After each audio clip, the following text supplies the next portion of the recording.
बड़ी खबर, breaking news जरा दर्शकों को दे देते हैं। ईरान ने अगर इरफान सुल्तानी को सजाए मौत दी तो ईरान को भयानक अंजाम भुगतना होगा। इसमें तो कहीं कोई गुंजाइश बाकी नहीं है। यह तस्वीर तो बिल्कुल साफ है।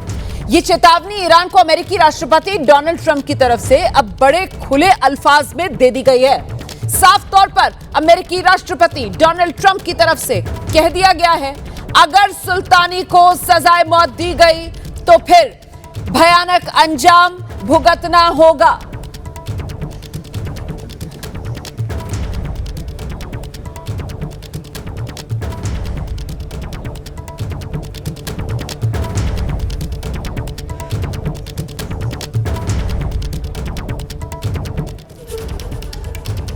तो ट्रंप की मदद महायुद्ध की यह आहट है। ईरान में प्रदर्शनकारियों का समर्थन किया है, अमेरिका की मदद आपके लिए आ रही है, यह डोनाल्ड ट्रंप की तरफ से साफ कर दिया गया है। ईरान में प्रदर्शनकारी आंदोलन जारी रखें, यह डोनाल्ड ट्रंप कह रहे हैं। ईरान के संस्थानों पर कब्जा करें प्रदर्शनकारी। ईरान महान देश था, राक्षसों ने इस पर कब्जा कर लिया, अब ईरान को हम फिर से महान देश बनाएंगे, अत्याचारियों को कीमत चुकानी पड़ेगी।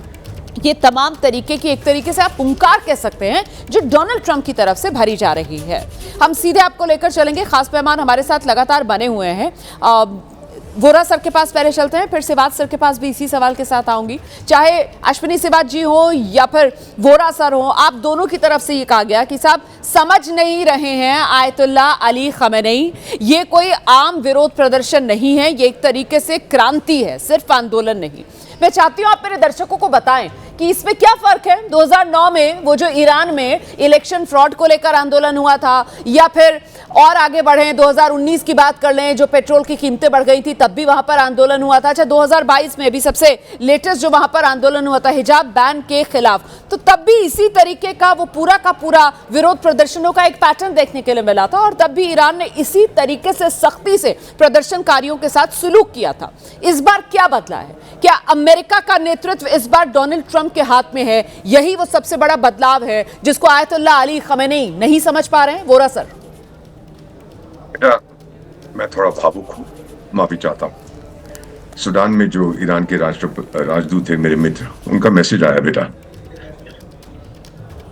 लिखा है कि माफ करिए एम्बेसडर दीपक, आपका भतीजा चला गया है, उसके बेटे को गोली मार दी है। क्या बोलूं उस पर मैम? आई एम सॉरी, माफ करिएगा, गिव मी अ मोमेंट।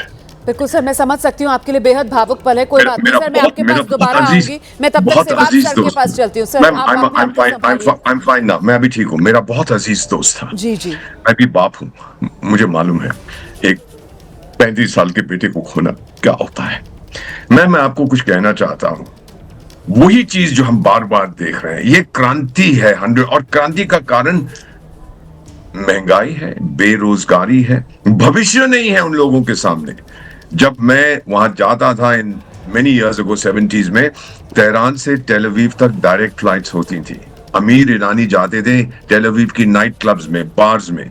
फिर आक्रोश हुआ, गुस्सा आया शाह के अगेंस्ट, और ये मुल्ला लोगों ने उस गुस्से को ट्रांसफर कर दिया अगेंस्ट अमेरिका और अगेंस्ट इजराइल। अब वही गुस्सा वापस आ गया है कि आप अभी तक हमें क्या भरते रहे हमारे पेट में, इस्लाम इस्लाम इस्लाम, रेवोल्यूशन रेवोल्यूशन। अब ये असली रेवोल्यूशन है, और इसका साथ देने वाला मैम दुनिया में एक भी नहीं है। सऊदी, टर्की, कोई नहीं आएगा। सऊदी तो भांगड़ा कर रहा है कि ईरान के इसने पर काट दिए हैं। मेरा मानना है अगले 3-4 दिनों में आप देखेंगे, या तो इतने लोगों को ये मारेंगे कि वो क्रांति जो सड़कों पे आप देख रहे हैं वो खत्म हो जाएगी, या दूसरी चीज, खमेनी साहब का अब समय खत्म हो गया। बिल्कुल, मुझे लगता है जो मेरा सवाल था उसी के साथ एक बार जनरल सिवाज का रुख करते हैं। जनरल सिवाज, मतलब इसी तरीके की क्रांतियां कह लीजिए आप, विरोध प्रदर्शन, आंदोलन हमने देखे हैं ईरान में। मैंने 2009, 2019, 2022 का यहां पर जिक्र किया।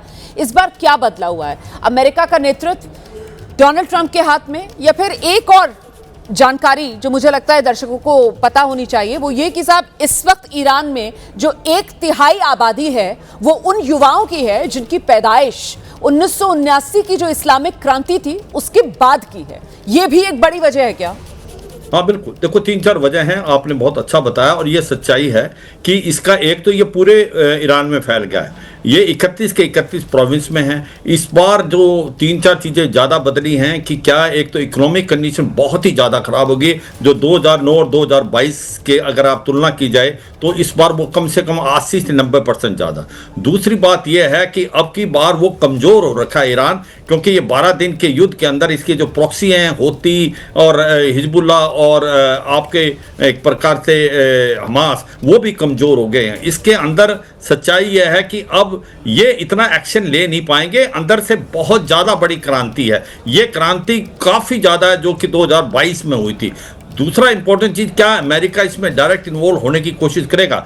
अगर ये इस्फहान सुल्तानी को मार देते हैं तो फिर ये एक बहुत बड़ा रीजन है अमेरिका के लिए। अभी भी अमेरिका मुझे लगता है नहीं कि बूट्स ऑन ग्राउंड नहीं करेगा, मगर इस प्रकार से सटीक हमले करेगा जिससे इसकी जो अभी आयतुल्लाह अल खमैनी की रजीम है वो और कमज़ोर जाए। मगर ये सच्चाई है, आयतुल्लाह अल खमैनी के दिन गिने हुए हैं, ज़्यादा देर तक वो नहीं जम पाएगा और आग बहुत लग चुकी है। ये तूफान है, ये रिवोल्यूशन है, ये प्रोटेस्ट नहीं है। मुझे लगता नहीं अब वो इस सिचुएशन को संभाल सकेंगे और वो गलती पे गलती कर रहे हैं। इरफान सुल्तानी को अगर इन्होंने फांसी दे दी तो फिर ये एक रीजन भी है अमेरिका के लिए एक डायरेक्ट इन्वॉल्वमेंट होने का।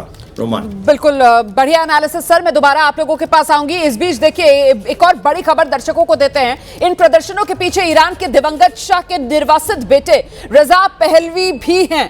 रजा ने ही ईरान के लोगों से प्रदर्शन करने की अपील की और इस वक्त ईरान एक बार फिर इतिहास के उसी मोड़ पर खड़ा है जहां वो 47 साल पहले था, जब 1979 तख्ता पलट हुआ था, इस्लामिक क्रांति का जो साल था ईरान में। और फर्क बस इतना है कि तब निशाने पर राजशाही थी और आज इस्लामिक शासन निशाने पर है। 1979 में ईरान में हुई इस्लामिक क्रांति ने सदियों पुरानी राजशाही को उखाड़ फेंका था और उसका कारण था बढ़ती महंगाई, बेरोजगारी, पश्चिम समर्थक नीतियां, जनता का दमन। इन सब के खिलाफ लाखों ईरानी सड़कों पर उतरे थे।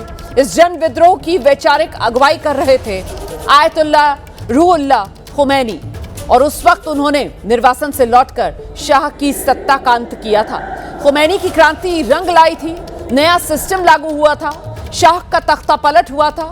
आयतुल्लाह रूहुल्लाह खुमैनी ईरान के पहले सुप्रीम लीडर बने थे और आज ईरान में हालात उसी दौर से मिलते जुलते फिर नजर आ रहे हैं। शहर शहर, प्रांत प्रांत प्रदर्शन हो रहा है। मुद्दे वही महंगाई और बेरोजगारी वाले हैं जिसको लेकर त्रस्त प्रदर्शनकारी सड़कों पर उतरे हुए हैं और उन पर सरेआम फायरिंग की जा रही है, गोलियां चलाई जा रही हैं।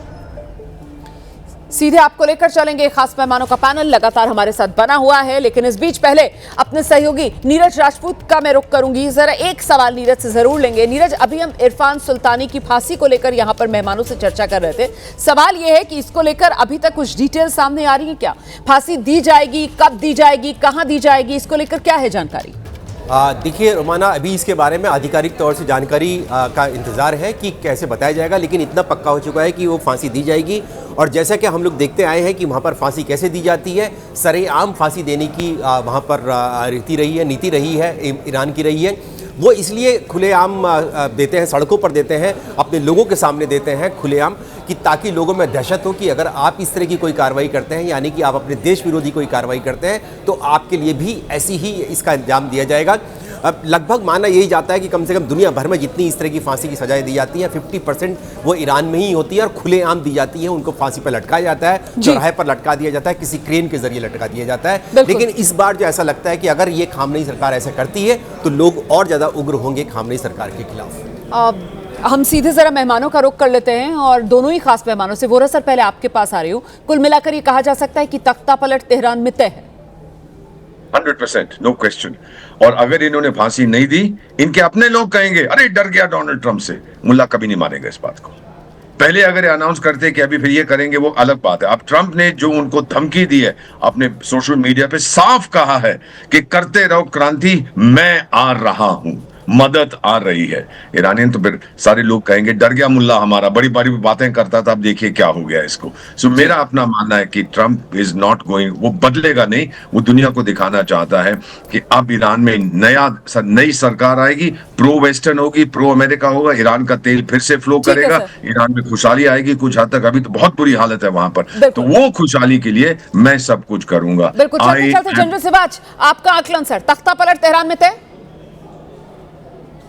हाँ बिल्कुल, देखो इसमें सच्चाई है कि अभी अयातुल्लाह अल खमानी के गिने हुए दिन हैं, क्योंकि गलती पे गलती किया जा रहा है और ये तूफान है, ये रिवोल्यूशन है, लोग सड़कों पे आगे मरने मारने को तैयार हैं। और इतने अगर इरफान सल्तोनी को फांसी दी तो ये एक बहुत बड़ा रीजन होगा अमेरिका से डायरेक्ट इन्वॉल्वमेंट का। देखो अमेरिका आज ये कह रहा है कि ईरान चारों तरफ से घिर चुका है, इसके साथ मुस्लिम वर्ल्ड में कोई नहीं खड़ा, इकॉनमी बिल्कुल डगमगा गई, इकोनॉमिक सैंक्शन इतने लग गए हैं, लोगों की हालात खराब है, इन्फ्लेशन है, इकोनॉमी टूट गई, रियाल बहुत ज्यादा गिर गया है डॉलर के मुकाबले में। ऐसे में मुझे लगता नहीं कि ये सिचुएशन हम संभलेगी। ये 2009 और 2022 से बहुत आगे। कुल मिलाकर ऊहापोह वाली स्थिति इस वक्त ईरान में बनी हुई है, तख्ता पलट तय नजर आ रहा है। बहुत शुक्रिया आप सभी का मेरे साथ जुड़ने के लिए और अपना आकलन दर्शकों के लिए रखने के लिए। इस बीच ईरान में सत्ता के खिलाफ प्रदर्शन पर लगाम लगाने के लिए इंटरनेट सेवा आप जानते हैं वहां पर बंद कर दी गई है। और अब बड़ी खबर यह है कि एलन मस्क की कंपनी स्टारलिंक ने ईरान में फ्री इंटरनेट सेवा का ऑफर दिया है। स्टारलिंक सैटेलाइट के जरिए इंटरनेट सेवा दी है। 8 जनवरी से ईरान में इंटरनेट सेवा वहां की सरकार ने बंद कर दी है। तो एलन मस्क ने दिया ईरान में फ्री इंटरनेट का ऑफर। तो ईरान के हालात को लेकर हमारी नजर लगातार बनी हुई है, जैसे ही कोई और बड़ी खबर आएगी आप तक पहुंचाएंगे।